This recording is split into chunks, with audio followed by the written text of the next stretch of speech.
We're here at the Myers site in Seattle with two messages. First message, the right-of-way initiative is working. The right-of-way initiative is working in two different ways. Number one, we are clearing these encampments. We are removing these encampments. These encampments are not acceptable in the state of Washington. And we have already, fairly early in the process, removed 30 encampments across the state of Washington. And we've had over 800 people that have gone to other housing situations that are much better for them and for the community. So that is 30 encampments we've closed, and we are not done yet. We are in the uphill climb of removing these encampments, and we've got more work to do. But I can tell you, I think people should be pleased that the work all these folks are doing is paying off, of removing these encampments so we don't see this squalor and unhealthy conditions in the state of Washington. This is the evergreen state, and these encampments are not acceptable to us for many, many different reasons. I was just walking over here and talking to DOT that when I go there and I'll see like a little teddy bear or a little doll and know that some children were being raised in these conditions, it just makes my heart want to cry. So getting people into healthier conditions, we're doing it, and we are removing these encampments. That's number one. Number two, and here's the sort of little secret of this right-of-way initiative. Not only are we closing these encampments, we're getting people into healthy housing. Over 800 people have now got into healthier housing situations as a result of our investment, both in our financial resources and in our sweat equity. And sweat equity is important in this.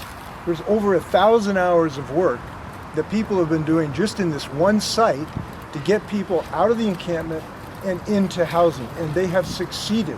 We have over an 80% success rate of getting people into housing off of these encampments. And a significant majority of those people are staying in those housing conditions long term. So there's two ways to look at this encampment right-of-way initiative. One, we want to remove these encampments. We are making big progress. And two, we're doing it by getting people into housing, and importantly, getting them to deal with their chemical addiction problems and their mental health problems and their vocational challenges, because we're investing in the co-lead and the reach and the psychological support systems to actually keep them in housing. It's not good enough for us just to chase people from one corner to another. That doesn't solve the problem. We're getting at the root of these problems so we can have long-term solutions to homelessness in these encampments in the state of Washington. So I'm here to report it's not just Myers, it's across the state of Washington. Camp Hope used to have 600 people, gone. Pasadena up north, gone. The Michigan Avenue, gone.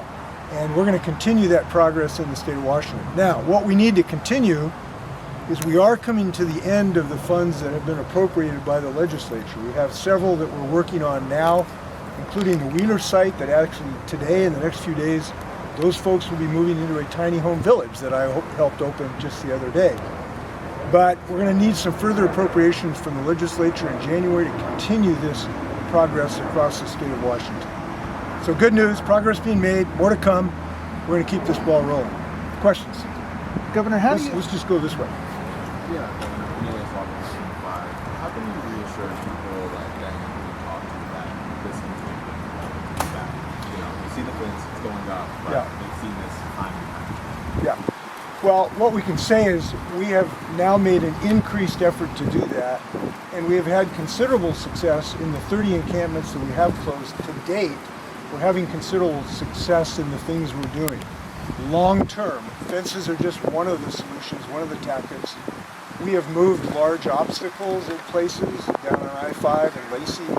The other day, you will now see these very, very large, beautiful, nice rocks that are going to prevent people from putting tents on those facilities. We will have as much law enforcement personnel as possible to monitor these sites. And with the investment, what I can tell you is it is working by and large. Now that doesn't mean that any human can guarantee somebody won't sneak in with a tent. But so far we've prevented the reestablishment of these encampments in these 30 that we have closed to date. But we understand that the residents' concern. It's legitimate, it's honest, we share it, we're going to do everything we can to keep this successful permanent. Now, the ultimate solution to this, though, we know what it is. It's housing. It's getting people treatment for their chemical addiction problems. It's getting people mental health treatment. Those long-term things are the way to keep people out of this site. And those are the things we're investing in. I'm glad the legislature followed me this year and invested $1 billion in new investment, in chemical treatment, in new housing, in mental health. Those are the things ultimately we need to do. Let's just go around the horn here. What is it you can do, maybe we can do quicker on the state side, maybe stopping this camp from starting up again? Like the 45th and 50th and I-5, you guys cleared out about a month ago, and now it's even back maybe worse than before. So, is it something quicker that can be done? Yes, we can have an infinite amount of money and an infinite number of DOT workers. We don't have an infinite amount of money. We don't have an infinite number of DOT workers. We're going as fast as we can with the money that we have been given. Now, it was substantial. We've appropriated about $135 million so far. We're getting to the end of that. We need to continue that investment. The more appropriations there are, the faster we can go. That's the bottom line. And I think one of the things that maybe the public sometimes doesn't understand is the work it takes to get this done. They just think we put up a sign and everybody leaves and we're done. No, there's over 1,000 person hours of personnel to try to do the outreach, coordination, the pickup, and now we have to have treatment for these people long term too. It doesn't solve the problem to just have them leave here and go to 45th and pitch a tent, right? We need to keep them in housing, get them into housing, get them into chemical addiction treatment, bust those drug cycles, and get them start a new life. And that's the investment we're making, and that's why, frankly, I think there's reason to feel good about this program, because we're doing those things. People are getting new lives. They're getting off drugs. They're getting on Suboxone and methadone. And we are opening these centers. I was in one in Vancouver just last week of opening a new drug treatment center. And I'm glad we're doing it. The demand is huge. You know, it was interesting. I went to the place and they had 6 windows of uptake for people to come get their Suboxone. That's how many people have these problems. So it's just a matter of resources. If we get the resources, we'll get the job done.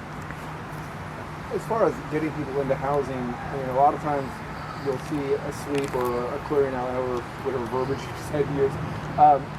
It's like 10% of the people here at the camps will take housing. How do you create, or what is the state doing to create low barrier housing so that people who have addiction problems are not, they don't feel inhibited about going into housing, where they feel like their life as adults can be controlled? Well, I have to tell you, we've been very successful. We've got over 80% of people that we contact are going into these housing options and getting housing and the treatment they need to break the drug cycle, which is necessary for many, many people. That's a very high number. It's over 80%. It's not 100%. We're also having the vast majority of those people are staying in housing months after we get them into these housing solutions.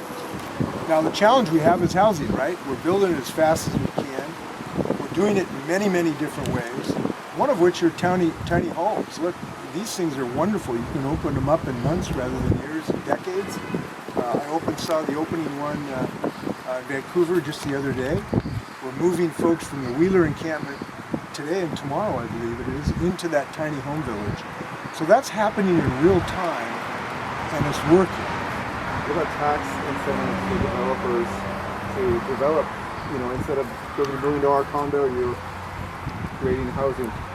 Well, the legislature joined me in appropriating just under $1 billion this year for these initiatives long term to build more housing. And so that is a huge investment. I would have liked to do more, and the legislature in future years will need to do more, including in this January, where I hope that they will continue to support this right-of-way initiative, because it is making progress. And by the way, I should say it's not just in Seattle or Tacoma. It's across the state of Washington. In Spokane, Camp Hope, that had almost 600 people, now is gone. It's in Vancouver. We're getting people off the freeway, next to the freeway. And today there's Clean Rocks, and there's people going into housing. It's a good solution across the state of Washington. Governor, you know, there have been a lot of problems around the right-of-way encampments. We've had seniors across the street told me they were afraid of getting shot through their window. There was drug traffickers and a bombing near Harborview, an outrageous fire at Mercer Street. Mm-hmm. How do you break the months-long cycle of public safety disaster around these encampments? By doing what we're doing. The report today is we're cleaning up a major site. This encampment is being eliminated. The place by Harborview is gone. We're making progress on these things. I know that's stunning sometimes to report, but it's true. Many of the places that we've been concerned about are now closed. And as I've said, a high proportion of those people are going into housing, not just chased down to the next sidewalk. So what I can say is we're moving at as rapid pace as the dollars allow. We don't have an infinite number of people, and we're doing that as fast as humanly possible. Now, I think we've had quite a visible change up and down the I-5 corridor in the last several months. You go north, Pasadena's gone. This place is going to be gone in a few days. The Wheeler will be gone as of tomorrow. The Harborview site is gone. The Michigan Avenue site is gone. Visibly, I think things are improving on the I-5 corridor. But it isn't just the I-5 corridor. It's Spokane. It's many places across the state of Washington. So I guess what I would say is this is kind of like we're climbing a mountain. We're going uphill. We're climbing as fast as we can, and we're making progress. But we need to continue that progress. And that's why we're going to need to continue to be able to fund the great work that these people are doing.